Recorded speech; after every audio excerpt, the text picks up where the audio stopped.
మనకిష్టమైన వారి కోసం ఎన్ని దారుణాలు చేయడానికైనా ఒడిగడతాం గదా! నాకు నార్మల్‌గా స్వీట్లంటే మహాప్రాణం. ఈ స్వీట్‌కి, దారుణాలకి ఏంటి సంబంధం అక్క అంటారా? లాస్ట్ వరకు చూడండి.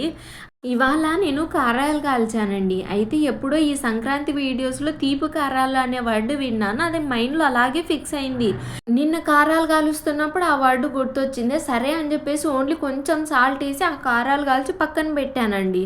ఇంగ మొత్తం అన్నీ అయిపోయిన తర్వాత సర్దడంలో ఏం తప్పు జరిగిందంటేను, స్పైసీ లేకుండా కాల్చిన కారాలేమో డబ్బాలోకెళ్ళిపోయినాయి. స్పైసీగున్న కారాలేమో ప్లేట్‌లో మిగిలిపోయాయి. నేనేమో టేస్ట్ చూడకోకుండా ఏముంది బెల్లం పాకం, గట్టి పాకం వస్తే చాలు గదా అని టకటక పాకం పట్టేసి, పాకం వస్తానే బాగా నలిపేసి కారాలైతే ఏసాననమాట. నాకీ టేస్ట్ చూసేంత వరకు తెలీదు అవి కారం ఉన్నాయి అని జెప్పేసి.